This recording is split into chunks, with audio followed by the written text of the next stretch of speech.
relationship with Allah Azza wa Jal. And I want to share with you something of an experience that I had 2 weeks ago, which opened up again another area of study that I believe is very essential. It's very critical now for Muslims in our life here in Canada and throughout the world. Last 2 weeks ago, I visited New Jersey. I did a course on the Companions of the Prophet ﷺ in Newark, New Jersey. And I spent a little bit of time in a place called Paterson, New Jersey. And Paterson, New Jersey, quiet as it's kept, has the second largest Arabic-speaking population in the whole of North America.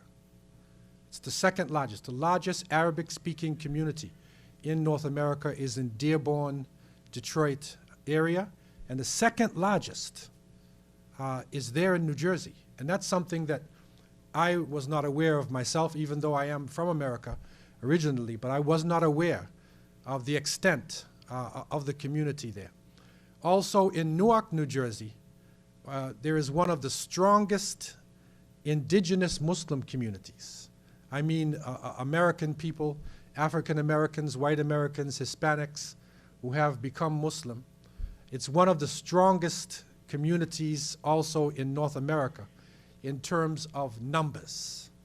In the city of Newark, New Jersey, especially in the African American community, some people say maybe 75% of the people have either accepted Islam at some point in their life, or somebody in their family accepted Islam, or somebody who they know is a Muslim.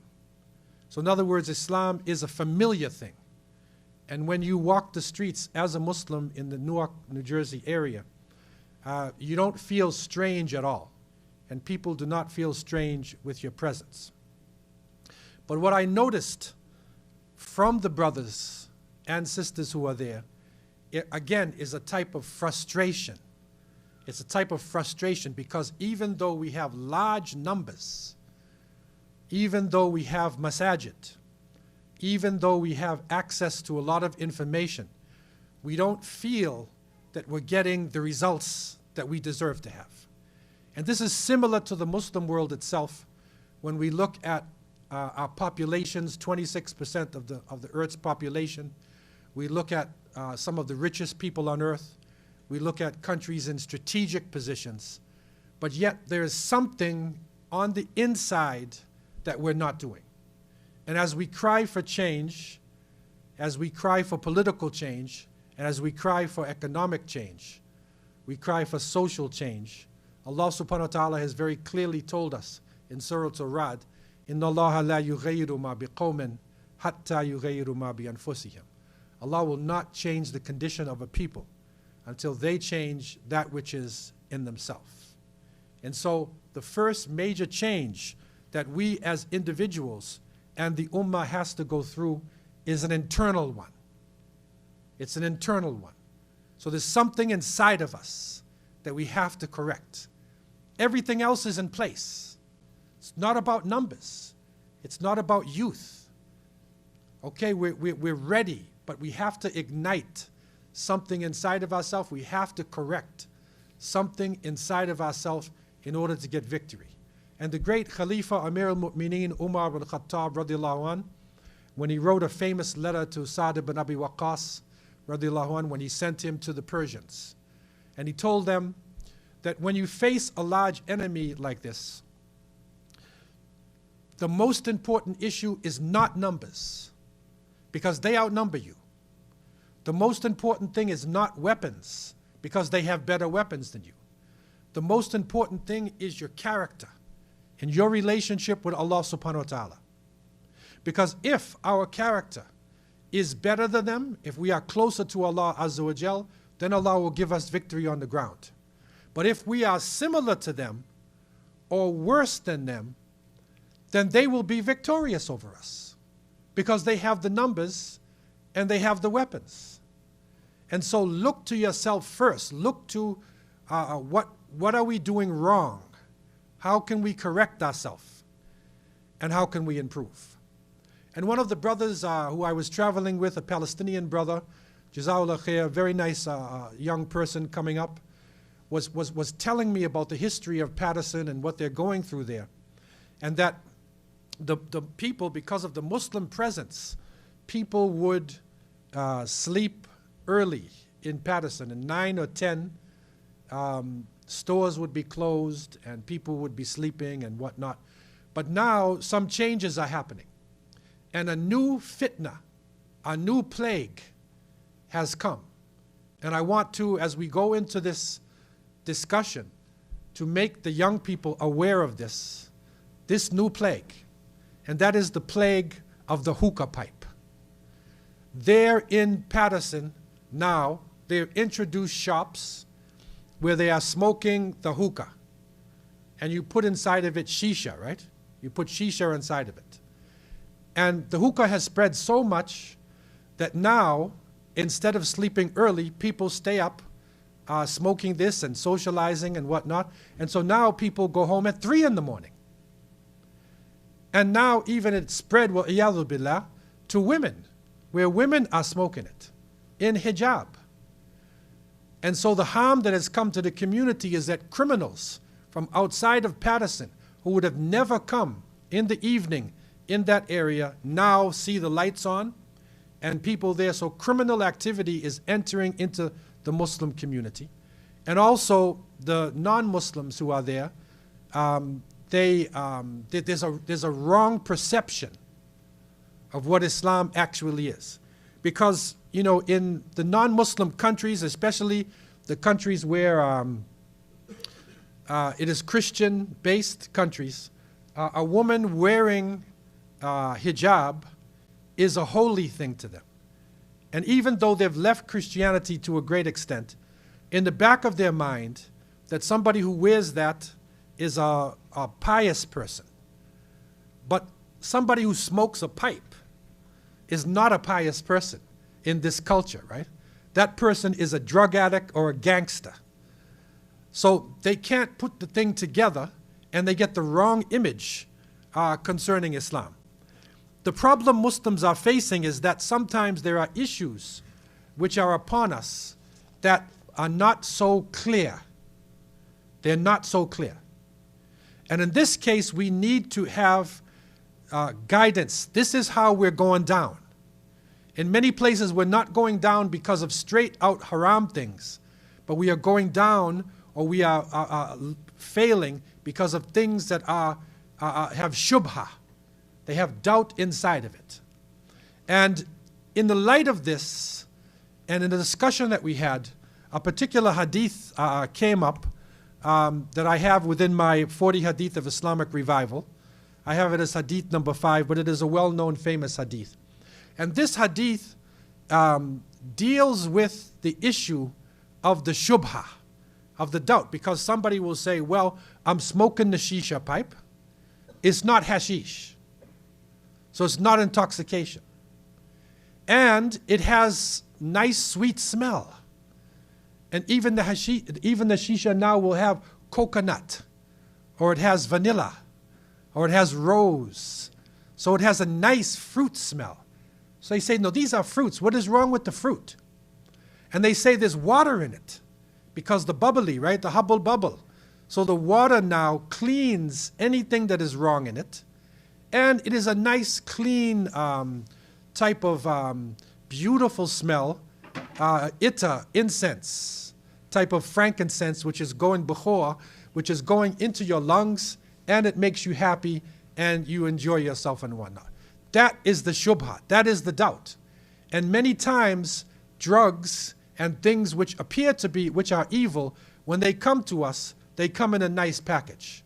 As they will call, they used to call drugs, they have ecstasy drugs, and they have, you know, names that they will give to the drugs, and their actions are good names. But the Prophet ﷺ in authentic hadith, An-Nu'man ibn Bashir, he said that he heard the Messenger of Allah ﷺ saying, Al-halalu bayyin wal-haramu bayyin. Wa baynahuma mushabbahatun la ya'lamuha kathirun min an-nas.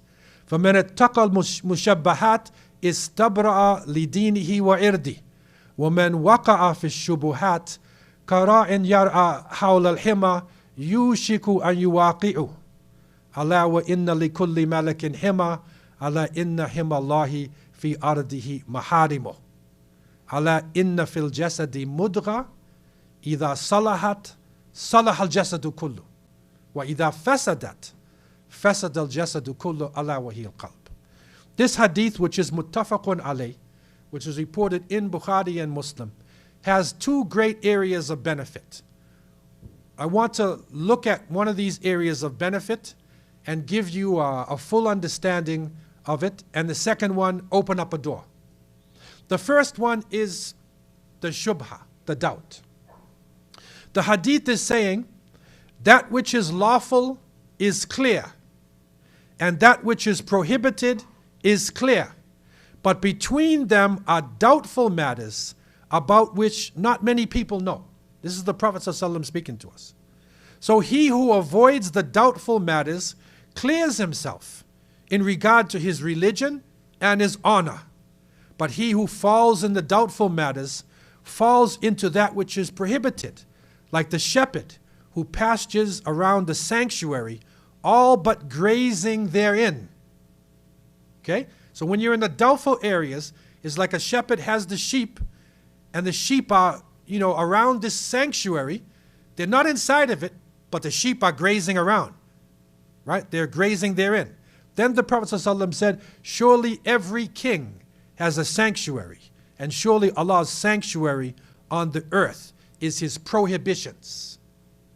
Verily in the body there is a lump of flesh, which if it is in good repair, all of the body will be in good condition, and which if it is corrupted, the whole body is corrupted, and that is the heart.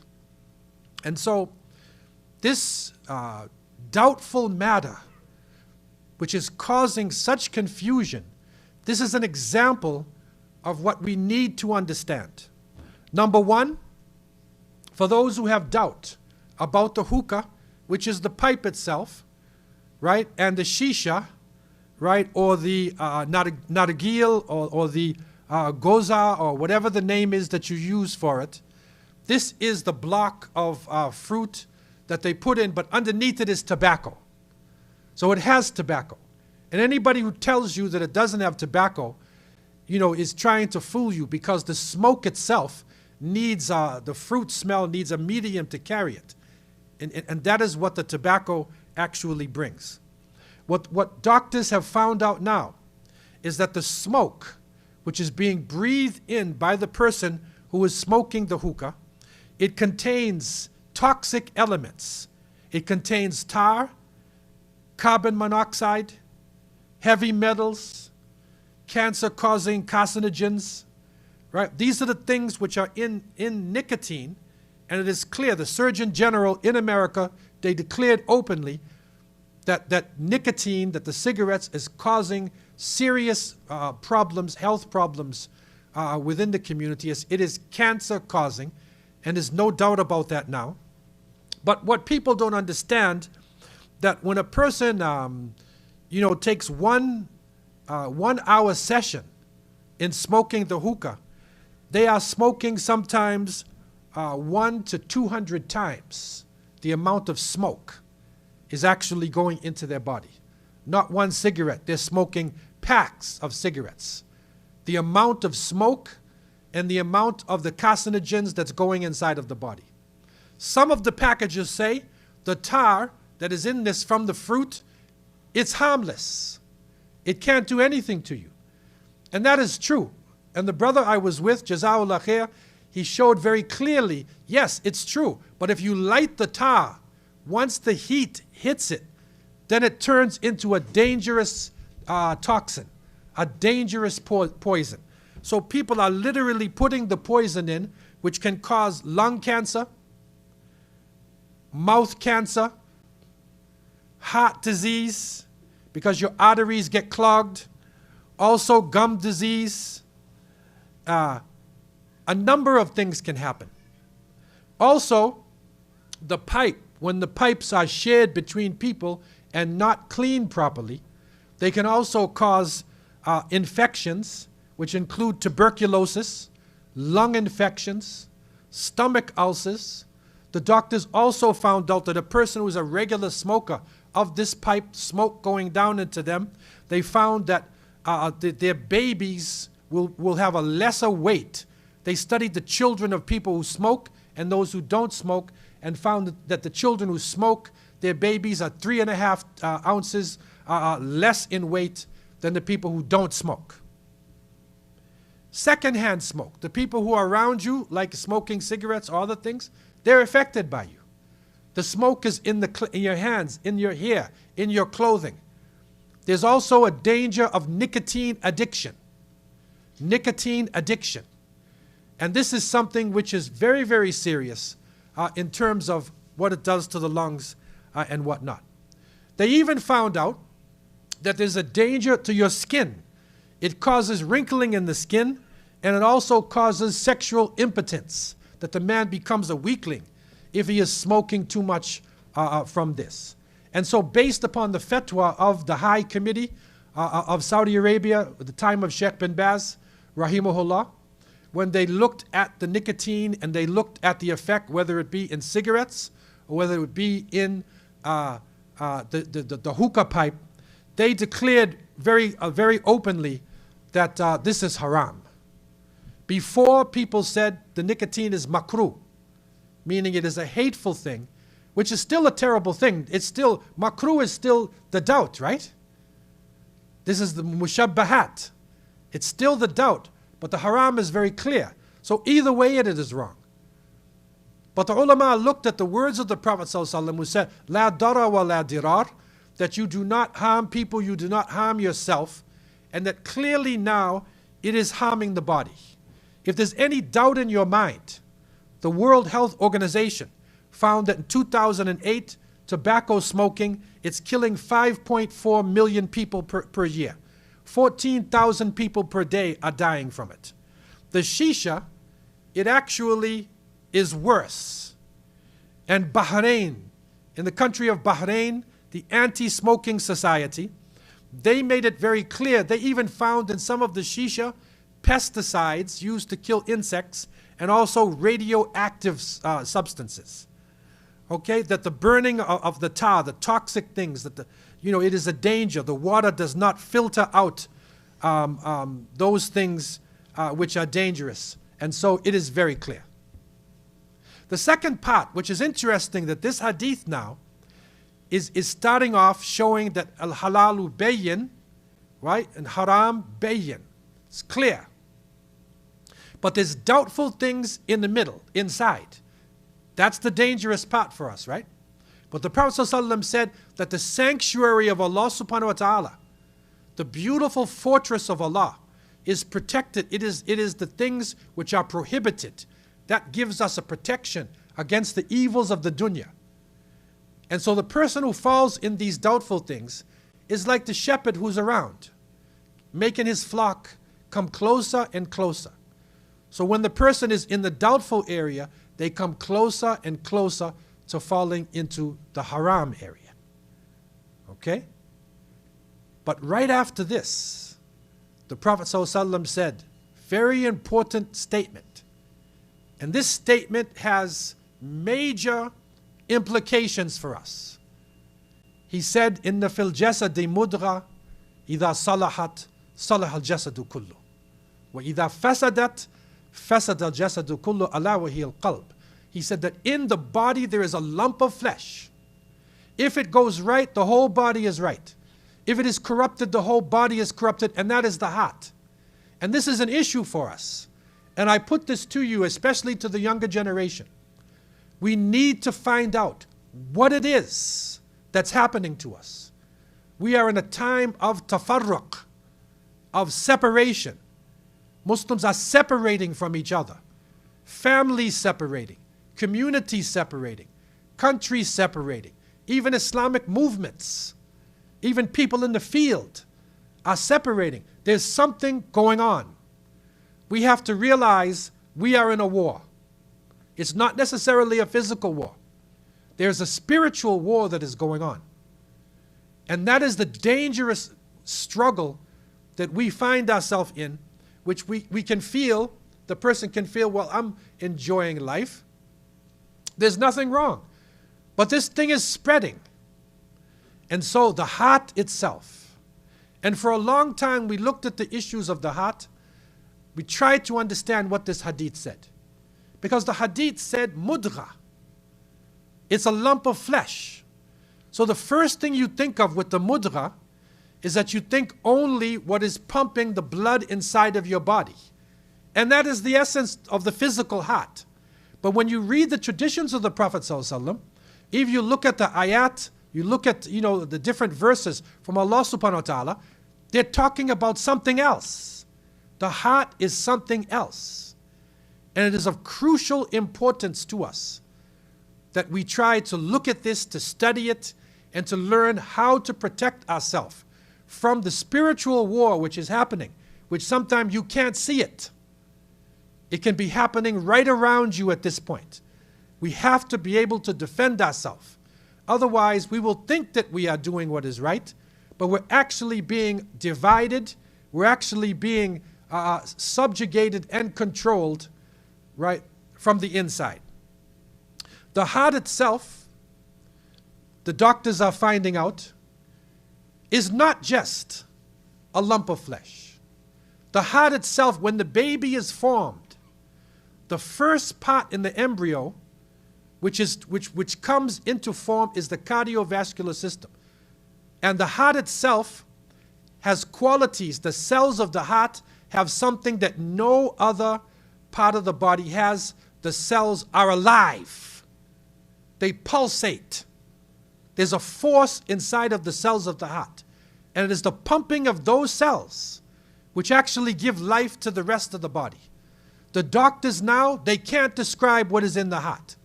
They call it the L force, the life force. That there's something inside of it which they don't know where it came from.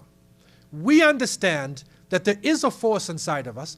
Allah subhanahu wa ta'ala sends the malaika and they will put into the child a ruh, that the soul is inside of the baby from after the 120 days, that the soul is inside, that the life force is there. And it is this life force which unites us. The heart, they understand now, has its own brain. You see, we thought the brain was controlling the body. But the brain is like your computer. The heart itself has a type of electromagnetic force. They can measure the force coming out of your heart. It's electromagnetic force. And this is very interesting. Because the Prophet ﷺ, when people lined up, he's telling them, shoulder to shoulder. Be not divided. So your hearts will not be divided. Why did he say your heart's not divided? You see? Why did he not say that you will not be divided? Why is this coming up? And you will see it coming in our sources. How crucial the heart is in terms of where we are going. So the heart has its own understanding. The heart has its own commands. And it actually gives commands to the brain. There are more decisions that are made in your heart than in your brain. People think, no, it's the brain. My brain is my computer.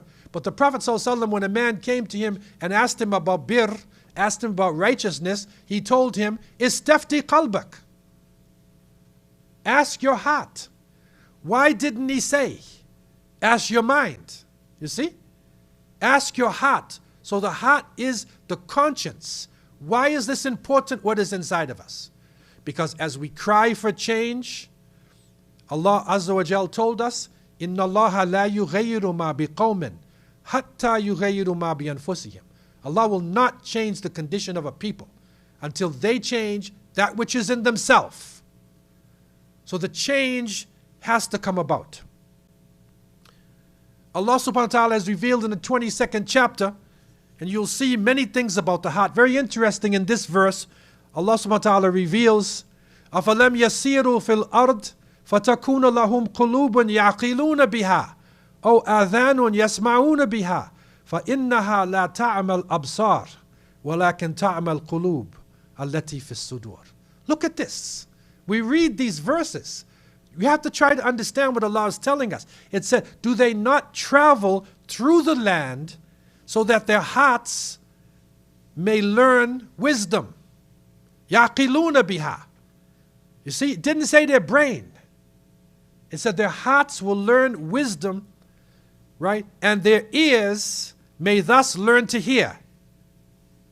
Then Allah said, truly it is not their eyes that are blind, but their hearts that are in their chest. So a person could be blind physically, but they can see, because their heart is the one that truly sees.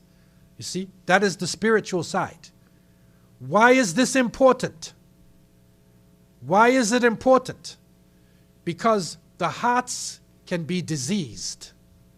And if the hearts are diseased, as we learned, everything is going to go wrong. إِذَا فَسَدَتْ فَسَدَ الْجَسَدُ كُلُّهُ.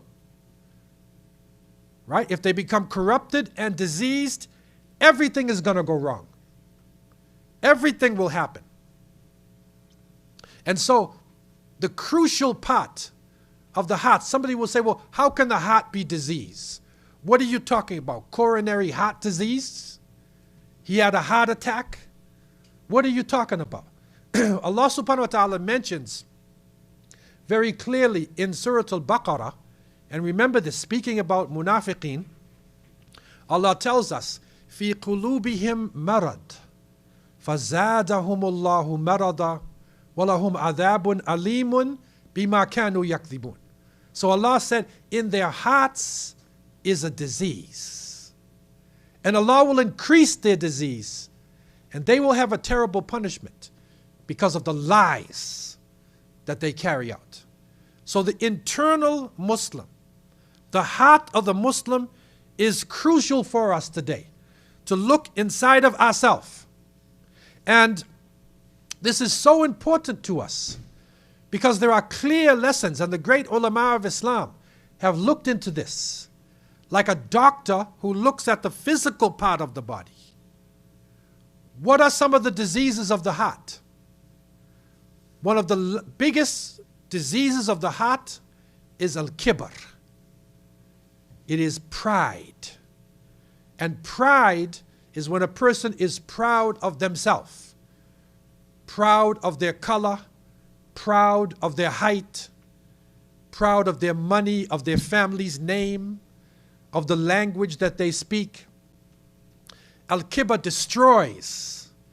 And the outward form, it starts on the inside. When the person feels, because I am from a such and such a family, then I deserve better than anybody else. You see now that there are a small group of people ruling the whole world. Why do they have millions and billions of dollars, but yet there are other people who are starving to death? Kibr. And it is pride, one of the original sins happening in the beginning of time, when the shaitan, wal iyadhu billah, refused to bow down to Adam alayhi salam, and Allah asked him, why? He said, because you created me from fire, and you created him from clay. You see? Pride. It was pride that knocked him out. And pride is a dangerous thing. It's a dangerous quality. The Prophet ﷺ constantly, you will see if you look at his life, he struggled against the pride in individuals. He struggled against it even in himself. When they asked him, who are you? He said, I'm the son of one of your women. A very humble answer. When you come into Medina and you look at the circles, you can't even tell which one is Rasulullah ﷺ until he begins to teach. Right? So humility. Humility, strength. Right? You're humble but strong. That is the qualities that we want now. Okay? So pride is dangerous. The outward form of al-kibr is takabbur. And that is the arrogance. And the person who is proud now, the arrogance shows they look at people in a mean way. They kick them around. They think that they deserve more. They push people. That's the arrogance, right, that comes out, right? And this is a dangerous thing. It is a disease of the heart. It will corrupt and destroy everything in that person's life. How do we deal with this? How do we deal with this? The ulama tell us for all of these diseases of the heart, there is a knowledge cure and there is an action cure. The knowledge cure for pride is to reflect upon our relationship with Allah subhanahu wa ta'ala. Where did we come from? Look back at the human being. Once we were a tiny clot of blood, right? And now we stand up. People stand up and defy their Lord, right? But where did they start off? You see, very humble. And we come from a humble place. We get strong, and then we get weaker and weaker and weaker, and we will return. No matter how rich you are, how famous you are, you have to leave this earth in a humble way. You will come out of this earth. So what are we proud about? So the first thing is understanding who we are. It's interesting because think about our lives. Okay, especially a person who feels they're physically fit.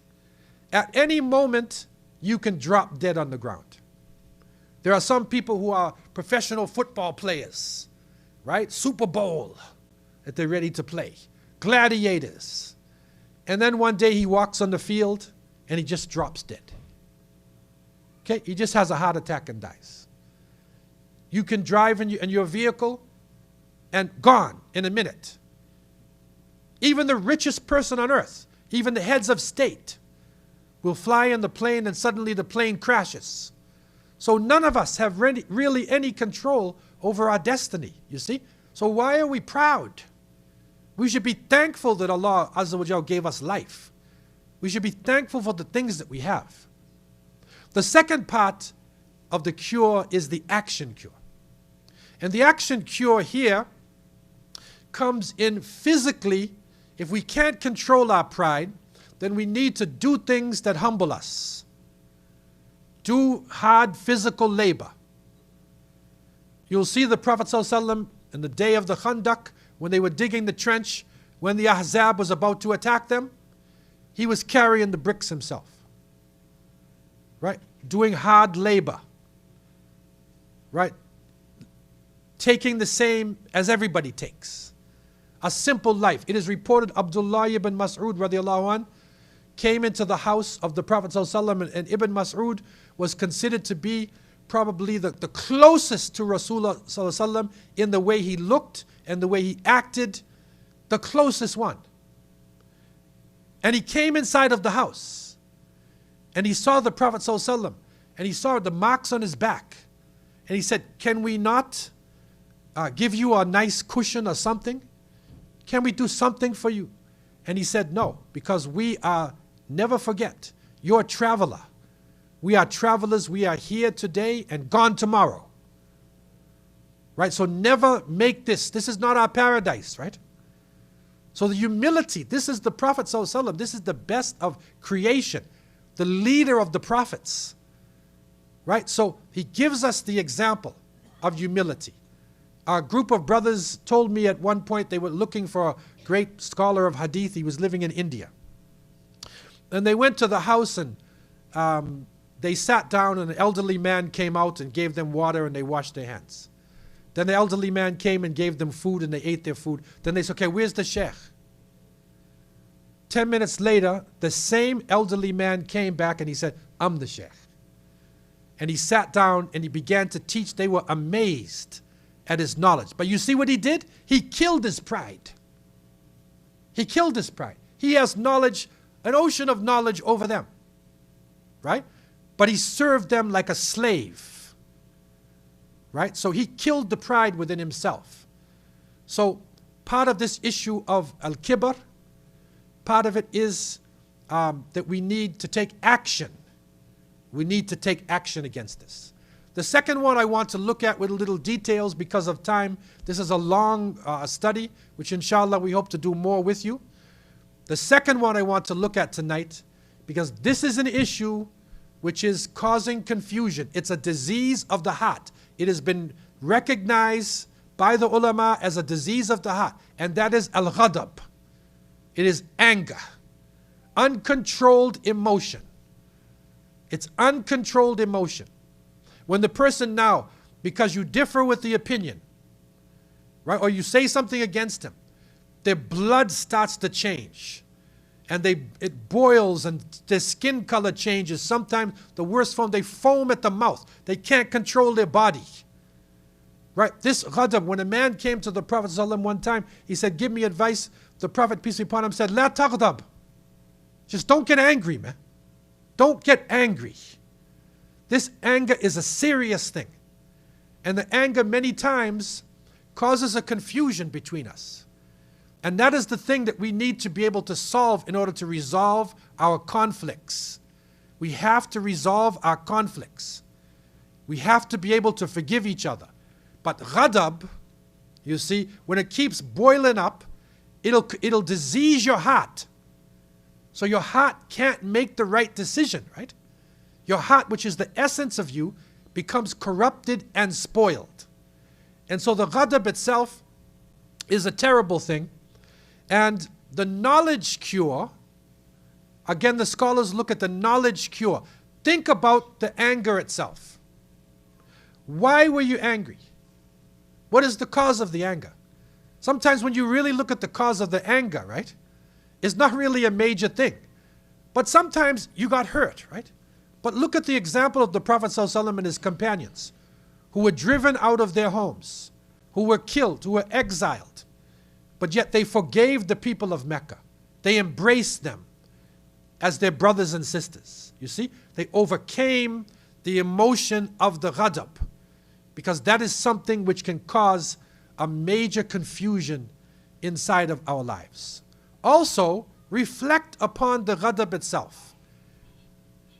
What does it make us look like? Think about your form.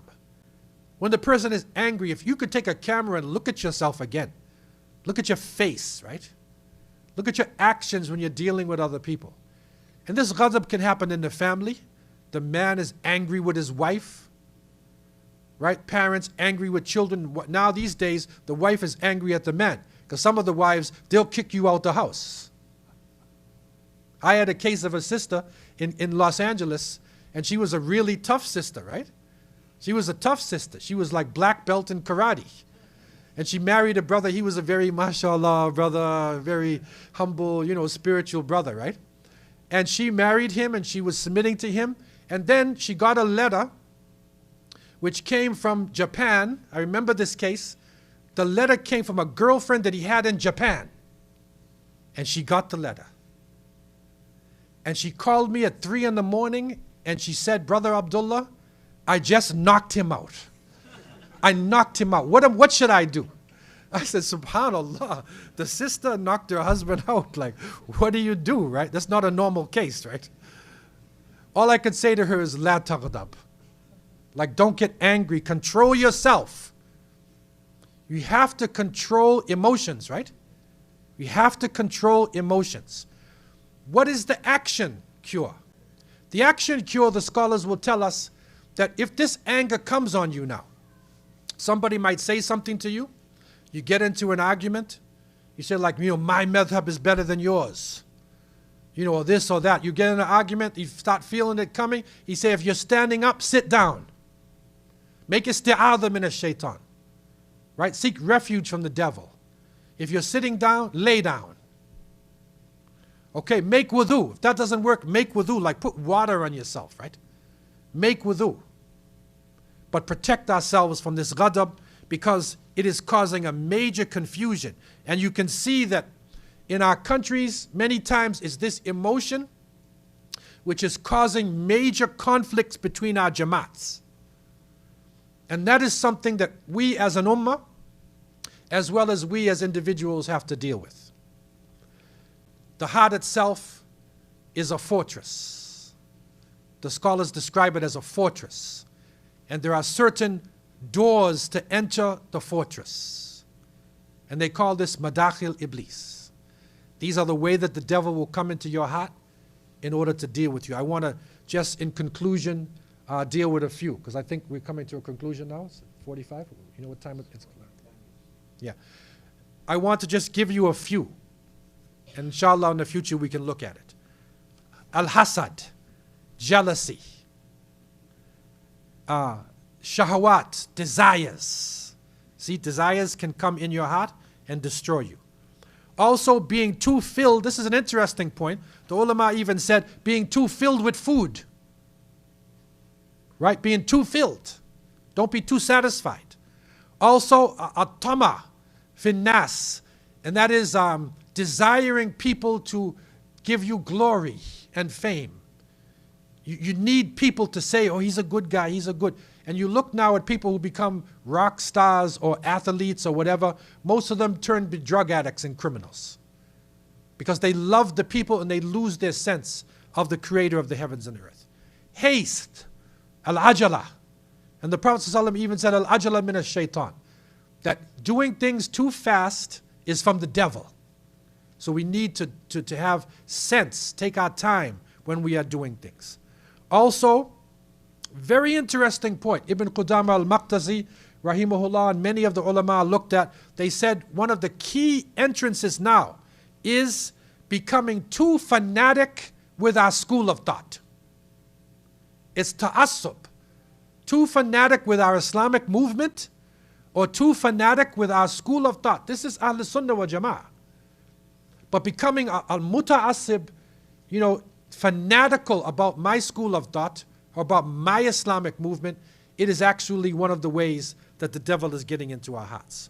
Also, adhan, su'adhan, suspecting other people. We need to go back to the Sunnah. We need to go back to the innocence of the companions of the Prophet ﷺ. Abdullah ibn Umar radiallahu anh reported there was 3 people in Quraysh. They were the best in character. They were the most prominent of the Quraysh. When they spoke to you, they tell you the truth. And when you speak to them, they do not accuse you of lying. Right? They don't suspect you. See it now? Innocence, right? When they speak to you, they'll tell you the truth. Not going to lie to you. And when you speak to them, they're not going to suspect you. If you lie, though, they'll probably find out. But they're not going to suspect you. They have innocence in dealing with other people. And they were kathir al-haya. They had a lot of haya, modesty. They were very humble, modest people, but strong. Abu Bakr as-Siddiq, Uthman ibn Affan, and Abu Ubaidah ibn al-Jarrah, radiallahu anhu. These are our shining examples. And this is the innocence of the Sunnah. We need to go back to this to protect ourselves now. It is not the major things that are killing us. It's the shubuhat. It's the doubtful things in the middle, and it is the diseases of the heart. May Allah subhanahu wa ta'ala protect us from these diseases. May Allah subhanahu wa ta'ala have mercy upon us.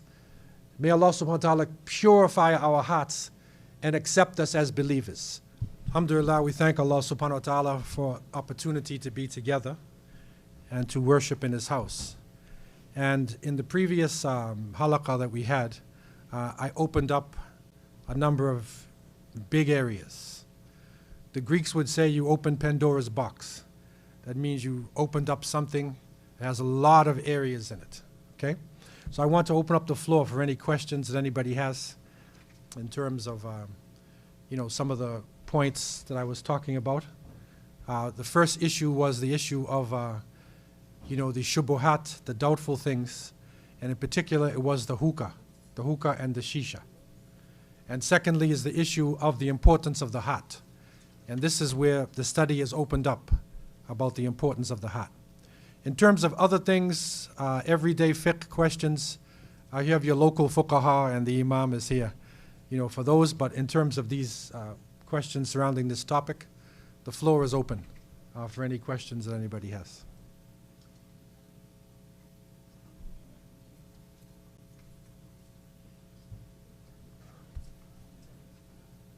Yes, brother.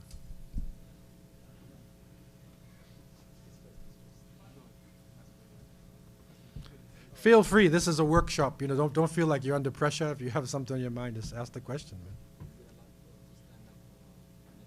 You can say it. I'll repeat it.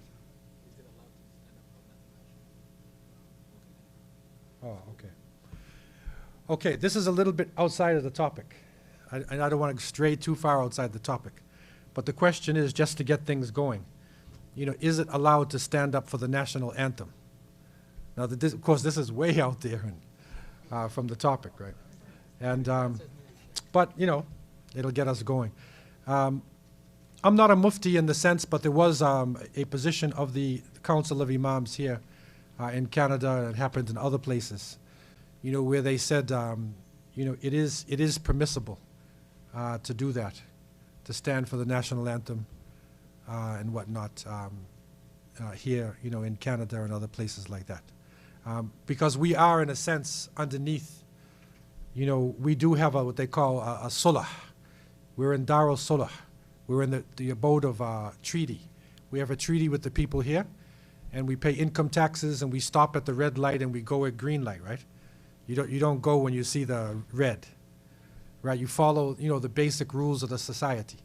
So there's nothing wrong with doing that, knowing that our ultimate allegiance is to Allah subhanahu wa ta'ala. That's very clear. But the council did make a decision that it is permissible, to do that. Now, any other general questions? Yes, sir.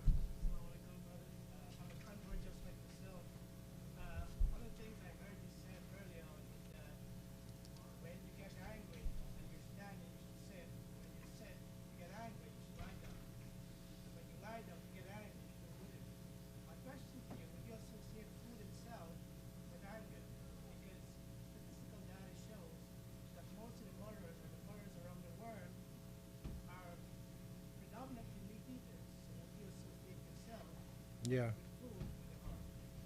Well, food definitely is considered to be, and this is why one of the points, which I didn't go in details, was that the scholars are saying that, you should never eat constantly till you're fully satisfied. Because being totally satisfied can bring on other things as well. So if you look at the lifestyle of the Prophet ﷺ, they didn't eat meat that often, and very simple, and whatnot. Yeah, so there is something with, too much food, loving the food itself. Eating, they say you eat not just to live, but you live to eat. Some people live for the next meal, so they can enjoy the next meal, right? This is not the way we should. But I wouldn't put it on meat eaters or non-meat eaters, because there's some very violent vegetarians around. Very violent, in India and other places, very violent vegetarians. And I wouldn't put it on spice or not too, because spicy food can make you, angry. But there are people who live in non-spicy zones, like Russia, they don't like spice, right? But there's some very violent people in Russia, and their food does not have much spice. So it's something other than that, really that, inside the individual. Yeah.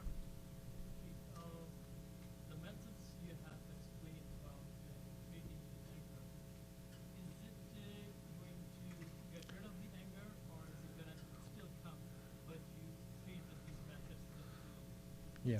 Okay, the question is the methods that we talked about, with the anger in terms of the cure. Will it get rid of it, or will it just, control it? Things like anger, emotion, it is constantly with us. So that emotion that you have on issues, it is constantly with us. So they say that, there is sometimes too much emotion, which can turn to ghadab, and sometimes there's too little emotion. So people who have too much emotion, just any little issue, and they burst out and talking loud and, getting, really, and too little is, some people listen and they see that, 1,000 people are killed in this country, another bomb, and they just say, well, malish, it's nothing, whatever. They don't have enough emotions, especially when they see that Islam is under attack or Muslims are suffering. But what we want is the balanced emotion.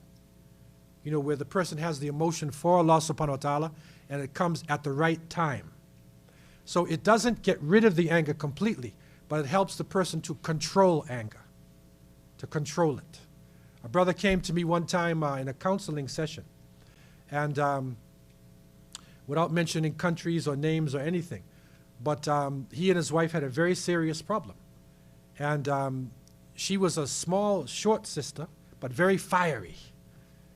And he was a tall brother, well-built, and she would get him angry. She knew how to get him angry. And whenever she got him angry, he would hit her. So she had a problem too, actually, because she was making him angry, right? She knew exactly what to say. He comes in, maybe he had trouble at his job, he lost his job, and she'd look at him and say, you little boy. She'd know how to like make him feel like really bad, right? His ghadab, his anger, and then strike. Okay? So he said, they came to me and they said, can you solve this problem? I said, I'm not a psychiatrist, psychologist, but what I can give you is what the scholars have said about ghadab. Right? So first off, the first thing looking at this is that she has to look into herself, and not get him angry in order to get his attention. Because sometimes people will get somebody angry just because they want their attention. That's the wrong way to do it. Okay? But secondly, we use the system. If he feels it bubbling up inside of himself, then, seek refuge, make isti'adha min ash-shaytan, a'udhu billahi min ash-shaytan. It's really bad, even spit over your left shoulder, because the evil jinni, you can get bothered from the left side. Okay, when you're standing up, sit down, lay down, put water on yourself, make wudu. I gave him another thing. I said, if you still feel the anger, leave the room. Don't stay in there with her, right? You got to leave the room. And so they took that, and they seemed to be getting better. Alhamdulillah, they never came back again. After the second time, they seemed to be okay. So it can work. These things are not just for entertainment. They'll actually work. And there's something psychologically with when you're standing and when you're sitting and lying in terms of your blood, the boiling of your blood, right, in your body, and then also the heat of your body, making wudu, the water, cooling yourself off, right? There's something physical about this that can also help you to calm down the rage that is in it, because there's too much rage in our ummah. You have people, when they insulted the Prophet ﷺ, the cartoons, right? Then people jumped out in the streets and they're hitting themselves and hitting everybody and they're angry. They're actually killing each other and whatnot. But that didn't stop the cartoons, man. They said they want to boycott and everything like that, and they're in a rage. And I remember one time we had a demonstration and the brother was, saying death to America, death to the West. And I looked at him, he had a Nike hat, Levi shirt, Nike shoes, eating McDonald's and drinking Coca-Cola. I said, you're saying death to the West? You are the West. The first thing to do is stop drinking Coca-Cola and eating McDonald's, man. Make a change in your own lifestyle, right? Instead of just emotions, right? So emotions have to be in the right time and the right amount and the right place. That's really important for Muslims today. Yes, brother. If a non-Muslim comes to you, Yeah. or smokes cigarettes or whatever, and he asks you about your religion, and then asks you about what's your religion stand on cigarettes, Yeah. how would you explain to him without discouraging him from investigating further? Okay, the question is, if a non-Muslim came and said to asked about cigarette smoking, how would you explain to him our position without driving him away?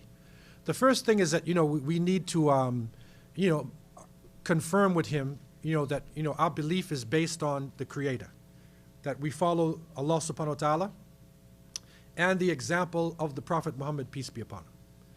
And the Prophet ﷺ said, La dara wa la dara. He said, you shouldn't be harming people and you should not harm yourself. Don't do anything to harm yourself. So any chemicals or drugs or anything which is harming us, this is a basic principle in our fiqh that we do not get involved in that. And cigarettes is clearly proven. Take a pack of cigarettes and look on it. They have to say on it, it's dangerous, right? They have to put it on the cigarette. So it's very clear to people. The reason why they don't stop is because they have a nicotine addiction. They need the nicotine, right? And so, it's easy, you explain it to him that we're following the commandments of our religion, and the logic in it is that we don't, harm our bodies. And that's better for you. That would be better for all of us, okay? Our problem is today, one of our problems with dawah is when we're explaining Islam to people, we have to show them Islam is one thing and Muslims are another. Islam is the right way, but Muslims don't always follow Islam. Because you might say smoking cigarettes or shisha is haram or makruh. Some scholars say makruh, meaning hateful, right? Both of them are bad. And then he goes outside and sees Muslims smoking cigarette. Or he sees somebody smoking shisha. So at least he knows that Islam is one thing and the practice of Muslims is another. All of us are weak, and we all trying to, get ourselves together. But try to give that person a fresh, dose or a drink of the water of Islam, fresh water. And don't hide anything, from that person. Now, floor is open for any other questions or comments anybody has. Floor is open. Yes, brother. Yes, okay.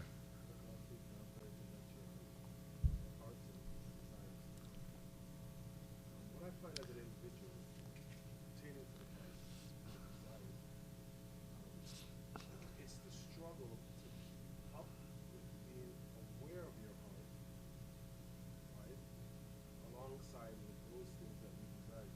Desire is something that is automatic for each of us. We all desire. And, to be aware of your heart, it's a constant struggle. To be aware of your heart, so your heart does not get bad, as the Prophet also said. When it's good, the body's good. If it's bad, the body's bad, right? But how would you, with those two struggles, for all of the young people today, and older amongst us, how do we really keep up with that, outside of watching food, because it's a constant struggle within those two things, coming to that one thing, right, which is the iman. How would you say we constantly gear ourselves to keep that struggle, because it is a struggle for everyone, for all of us. Yeah, the question is, how do we, gear ourselves that we constantly, are aware of our hearts, and we're struggling, to purify our hearts. This is the blessing of Islam, because, we need to look at Islam as a total package. One of the problems many people have is they look at Islam as only certain actions. So there are some people who practice Islam, say for instance in Ramadan, right? So they're around Ramadan. This is a person we call Abdul Ramadan. Instead of Abdullah, the slave of Allah, they're the slave of Ramadan, right? So they'll practice only in Ramadan, and outside of Ramadan they don't practice. And sometimes they'll fall into worse problems after Ramadan. So it's a whole package. In other words, everything that we do, when we are saying, the oneness of Allah in our shahada, we are constantly purifying our aqidah, right? That you believe in one God, you only follow the Prophet ﷺ, ultimately, and you have to constantly purify that. Think about it, strengthen it, okay? And it's a type of purification. Secondly, when we pray, it's actually a form of purification. So that's a purification of the heart, meaning the whole self. So the wudu itself, if it's done properly, and we're thinking about what we're doing when we're making the wudu, right? The prayer itself, if we consciously pray, and that means not just praying as an exercise, but consciously think about all the actions. Think about the words that we're saying in the Arabic language, right? Make du'as, which are, meaningful things, right? If we consciously do that, then it's a form of tazkiyah also. It's a form of purification. Fasting in Ramadan obviously is a purification. Purifies the body, the spirit, everything. Zakat is actually is tazkiyah. It's the same word. Zakat is the purification of our wealth. So that if we purify our wealth, then we're actually, that keeps us up, And then the Hajj itself is a purification to the extent where if the person performs the Hajj properly, they will come back like a newborn baby. The constant dhikrullah, remembrance of Allah. Dhikrullah is not something just in a halaqah, but dhikrullah is constantly. We're saying Bismillah, Alhamdulillah, A'udhu Billah, MashaAllah, Inshallah, constantly saying dhikrullah. The more it's coming from us in all the actions that we do, it's a purification.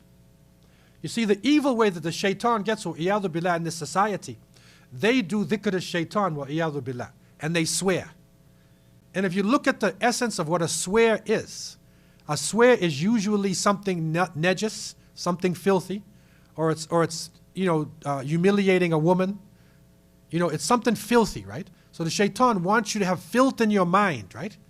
It's filth in the mind, and then the person eats haram food, filth in the body, right? Filth in the eyes from watching things wrong. And so that corrupts the heart.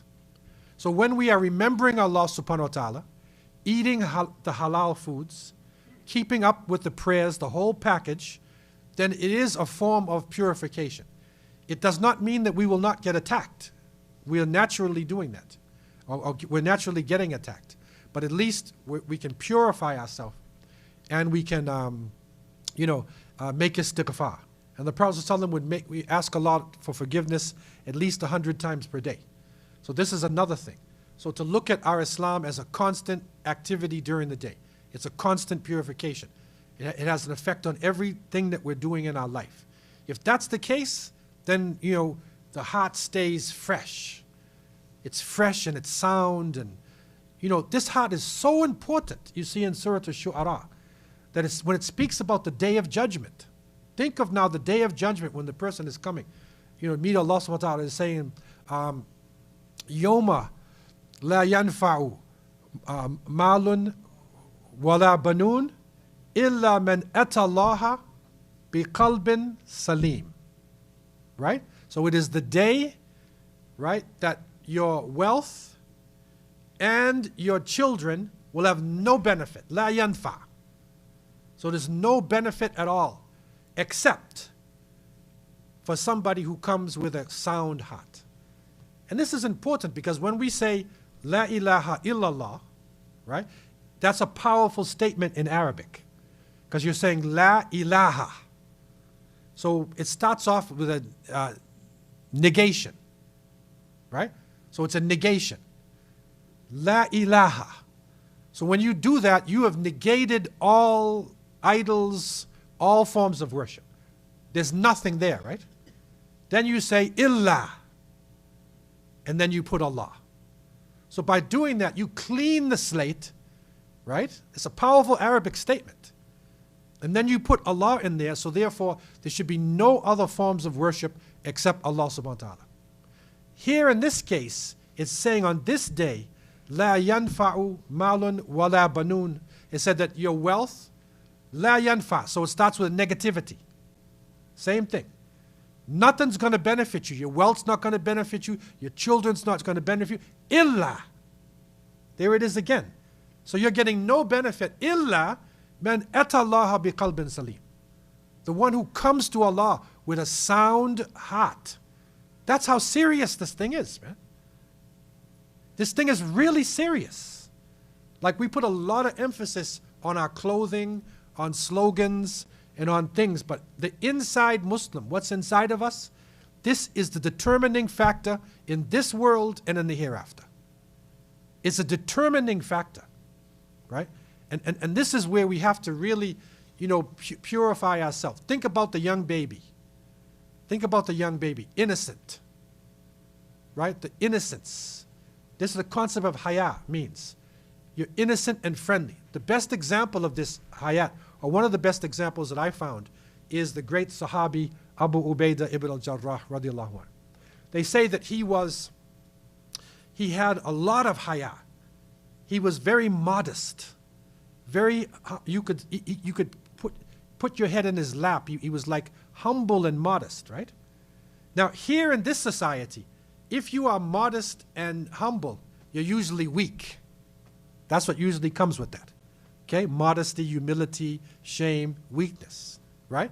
But he is modest and humble from Allah subhanahu wa ta'ala, not you. He's not afraid of you, right? His modesty is for Allah subhanahu wa ta'ala. And he was described as the sharp side of the sword. That's how they describe Abu Ubaidah. So when danger came, he turned into a lion. Right? So he's the kind of person, he's very humble, very simple, polite. When danger comes, he goes right at it. You see? That's the character of a Muslim. We're not braggart, show off, arrogant, right? You're humble, you're easy going with everybody. Forgive, man. Be easy, right? But when danger comes, when wrong comes, that's when we're strong in the face of evil, right? See, too many people, it's the other way around. When they're around Muslims, they're really tough. They look at the Muslims, Astaghfirullah, brother. You know, your pants, your hair. And then they come outside to the non-Muslim, hello, Jane. How are you today? Right? We have to be balanced with this, right? You've got to be balanced in how we deal. Now, any other questions? Floor is open for any other questions anybody has. Floor is open.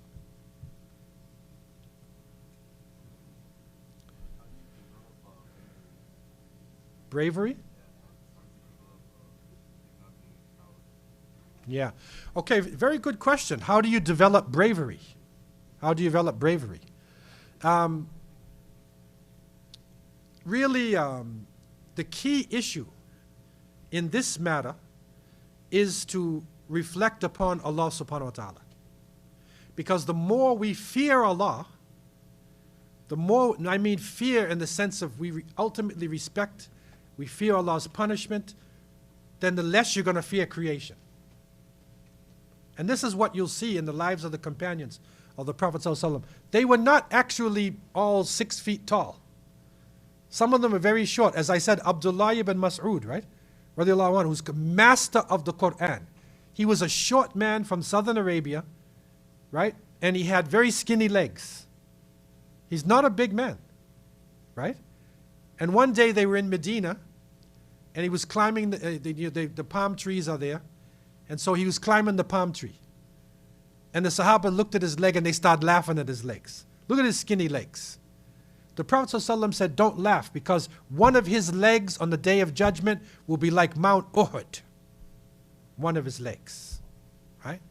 So it's not about the size of your body, right? But it is your relationship with Allah subhanahu wa ta'ala. Secondly, skills development. That we need to develop ourselves. And it is part of the sunnah for you to learn to develop your body, right? To learn how to defend yourself, to learn how to swim, how to ride, gain skills. The more skills that you have, right, is the more confidence you have in yourself. Okay, so this is important. Gain confidence in the self, and also, come closer to the Creator of the heavens and the earth, right? Because,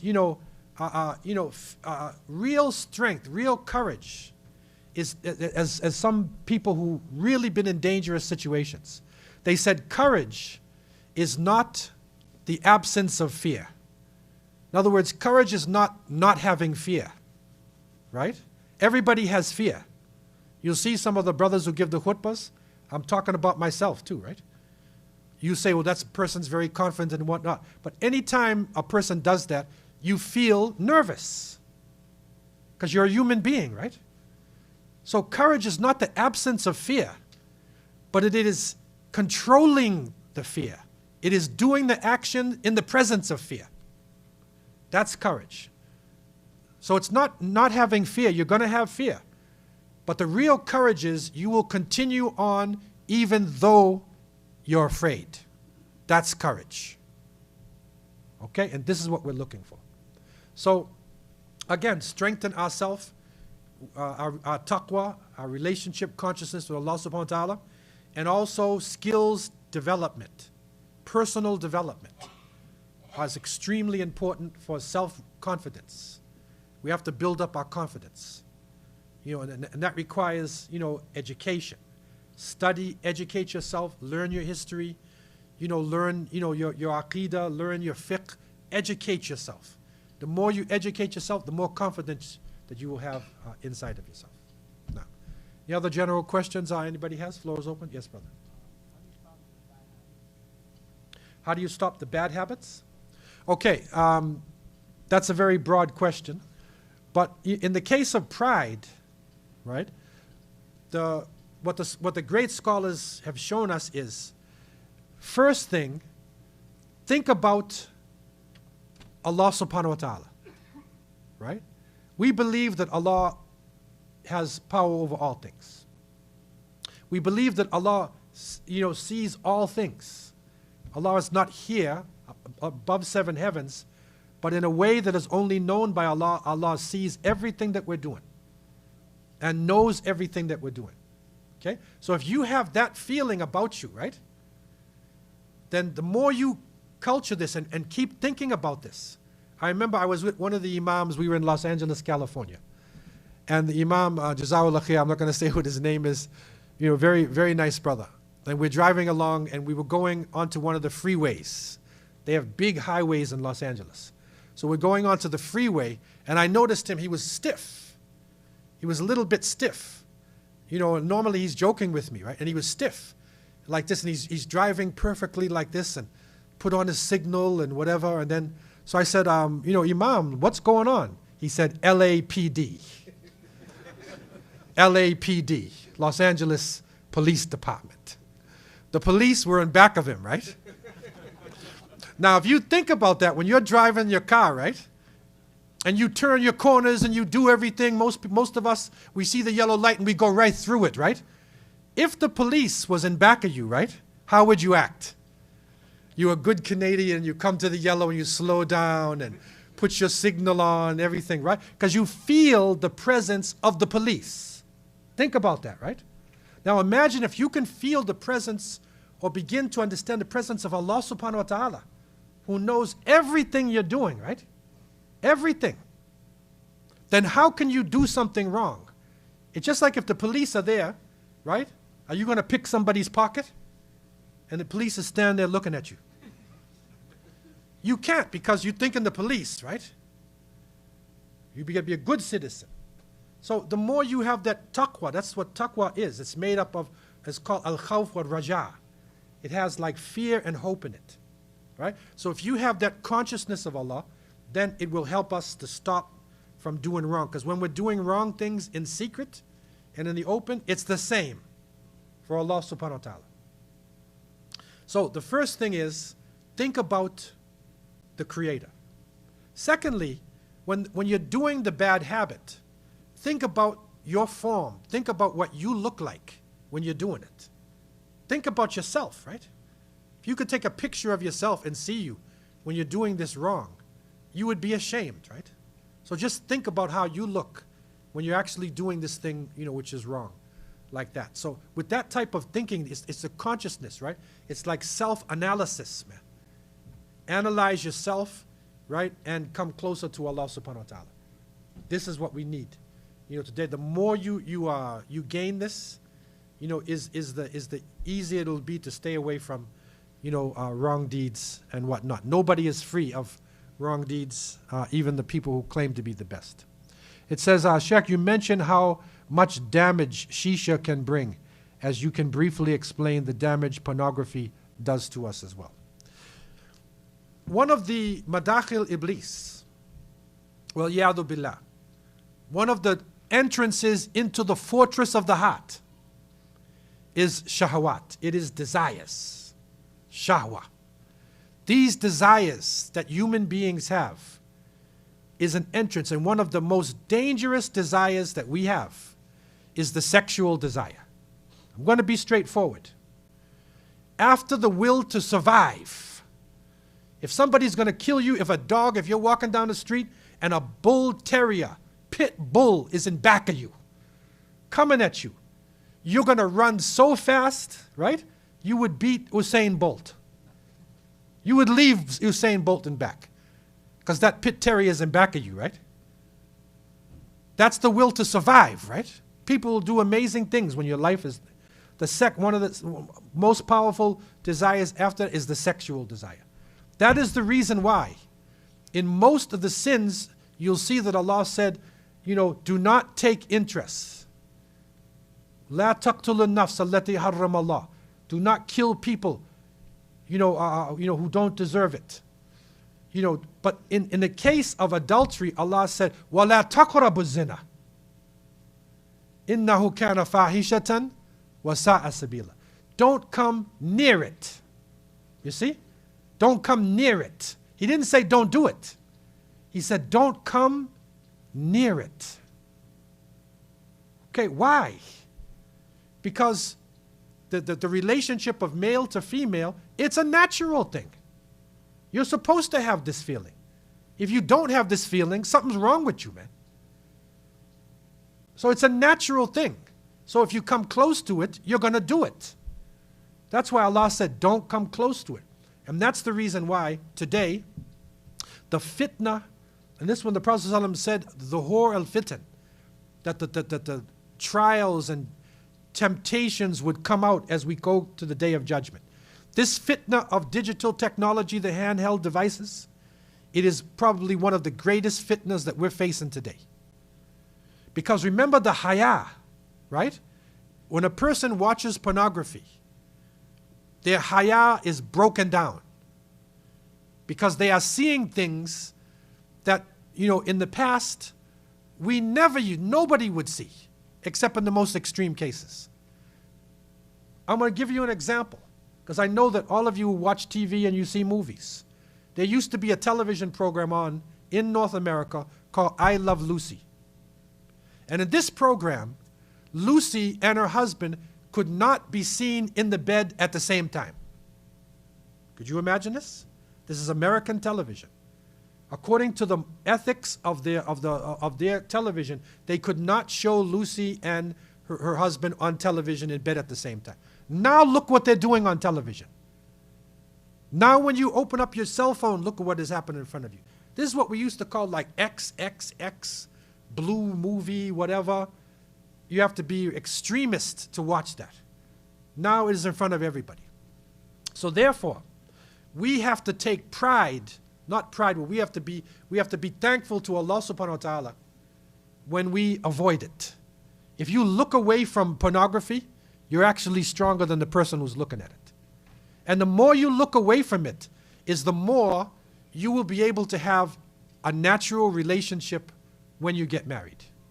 The problem is today, because people watch so much pornography, right? They cannot have a natural relationship with anybody, because their mind has been so polluted and it's been destroyed. So the more you cut it out, the more you look away, the more you are not involved, you're actually strengthening yourself. So try not to watch it at all. Try to get it away. I know it's difficult with these handheld devices, because they're popping this thing up everywhere, man, on the internet. And this is the thing. You've got to watch this out. Why is haya important? The Prophet ﷺ said, إِذَا لَمْ تَسْتَحِي فَاصْنَعْ مَا شِئْتَ. If you don't have haya, then do what you want to do. In other words, you're capable of doing anything. Once the limits are broken down, you can do anything. That's the reason why it's such a heavy attack on us. So we need to try to avoid this. And I know it's difficult. Right now they say in 2006, way back then, they said pornography brought in $97 billion. That's how much money. $97 billion on pornography. That's how much money they're making.